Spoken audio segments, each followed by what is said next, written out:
Hello, wellness warriors. It has been a minute, I think a month. So it's been a little bit since I've recorded.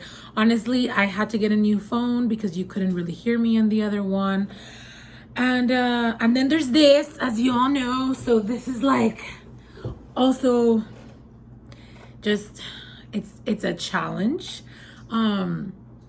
So it's definitely been a little harder to record more consistently. But I have a couple of minutes today, so I'm excited. I'm gonna run out of breath constantly. It's okay. So I hope everybody's doing well, and I just want to share some thoughts and just things about depression. I've noticed that a lot of people don't realize they're depressed, and they're like, well, I shower and I go to work. So when I bring up depression, they're like, no, I definitely don't fit that category. Or even when, this is not just like with clients, this is like people in general. But sometimes depression doesn't look like what social media has told us it looks like.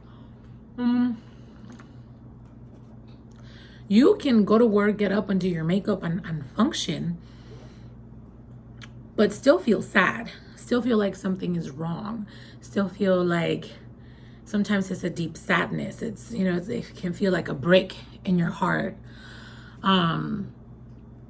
Maybe you have lost interest in the things you used to like to do before. You have isolated yourself. You really don't want to go out and be with friends, or certain hobbies you used to enjoy. Even walking your dog, sometimes that can be hard. And so you find yourself isolated. You rather be in your room. You just want to watch Netflix. You don't want to be out and about. And I'm not saying you have to be out and about all the time, right? But we're talking about having this withdrawal from events and just not wanting to be present. Or if you are present, you're disassociated, or it's really hard to actually enjoy it. It's kind of like more that you're surviving it. And so it's important to look at where you're at with that. And I always remind myself, like, if I enjoyed something before, what is going on that I don't enjoy it now? And hobbies change. I'm not talking about, oh, well, I don't like to do this hobby anymore. That's perfectly fine. You can totally change your taste in hobbies. You can change your taste in friendships. I mean, things change. But if you're seeing this pattern and you're noticing that you're not interested in the things that used to give you joy, and you've lost enjoyment doing those things, and it's hard for you to feel a connection with people, then that might be depression. And there is such a thing as high functional depression. And a lot of us are like the poster child for high functioning depression. And people cannot tell that you have high functioning depression. You may not even be able to tell. You just know that something is off. When I'm open with people about my own mental health, my friends have said, oh, I think I've kind of always struggled with some anxiety and some depression. I just didn't know until now that I'm talking to you and you're sharing this. And I'm like, because let's be honest, I don't know about y'all, but I was not raised talking about mental health. It's not something that they teach us about. It's not something that sorry, I'm looking at my dog, making sure she doesn't do anything she's not supposed to. We're not educated on it, and it's not something that we're supposed to talk about because it's taboo. So we're breaking taboos. This is what we're doing right now. This is the work. And then it's not easy work because we are having to come forward just as people, regardless of who you are, whether you're a therapist or you're not, and say, I have struggled with depression and I have struggled with anxiety. And it's really hard because sometimes they're invisible chains. People don't see them. You feel them, but you don't see them either. I think for me, it was really crucial to understand this once I gave birth to my baby, and then at 8 months, my postpartum depression just like it just hit, like this wave that just it wiped me off my feet. And it's a struggle because it's not just you that it affects everybody around you. So my husband, my child, my friends, and it's not until I'm very lucky, and I've said this before, I'm lucky because I'm a therapist, so I was very fortunate to recognize what was happening. But sometimes you don't know what's going on, and then you don't know that you need help, and even if you do know that you need help, you're not gonna go get it because I can do this on my own, right? So it's important that we remember that therapy comes into place at a time for, I want to say, for almost everyone in our lives. We should all go to therapy at one point or another, and it's important to recognize when that time is. So asking for help, there's nothing wrong with that. Just going to therapy, having some extra support. I love my therapist. I've been with her for 5 years. Hi, Gabby.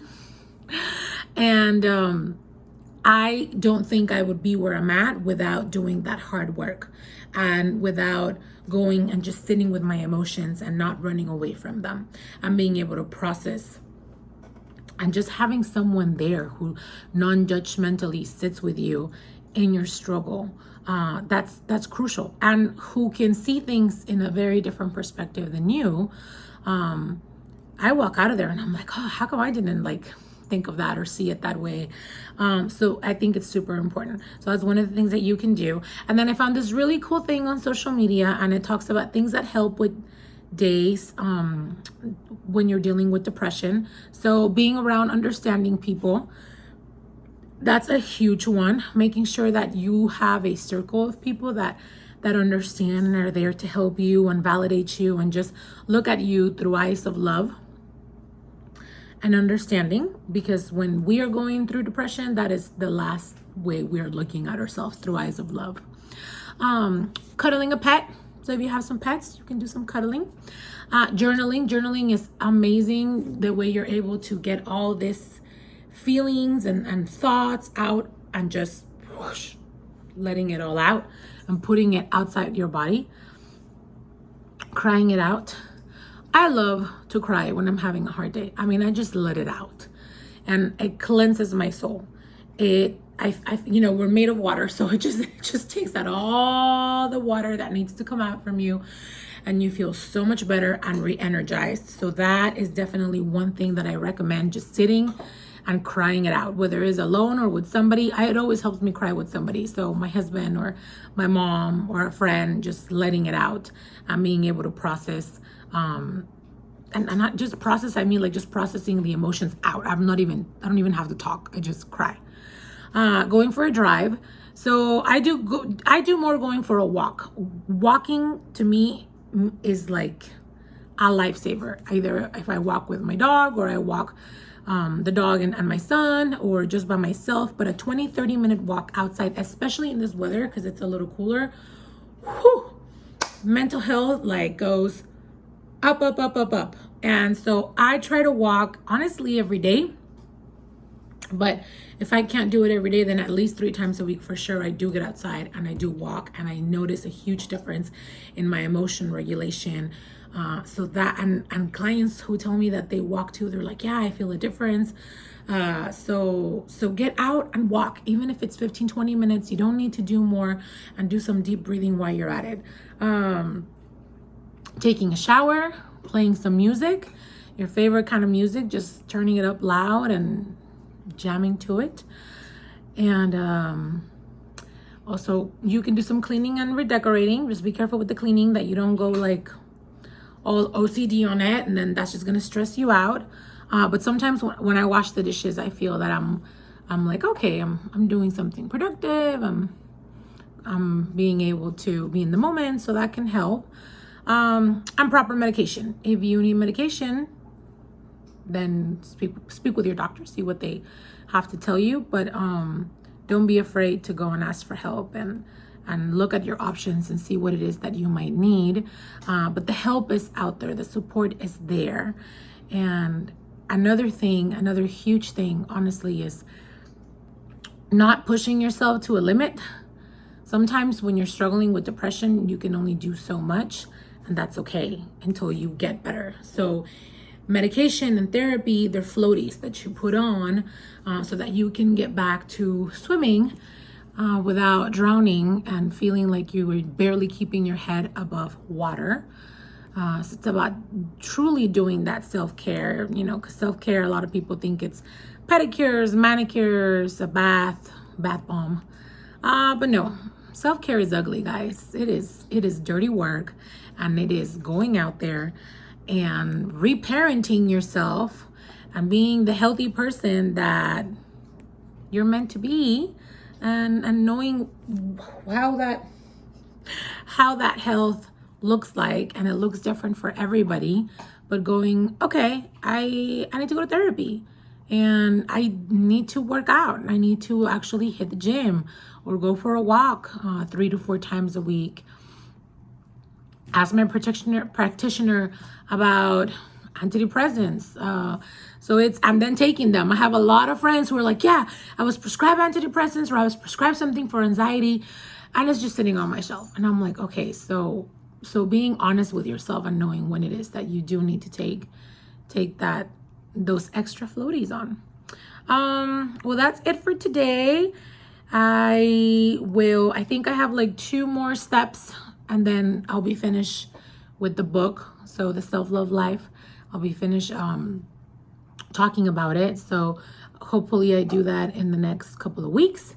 And I hope everybody has a good Monday and a wonderful week. And remember to take care of yourself and give yourself grace.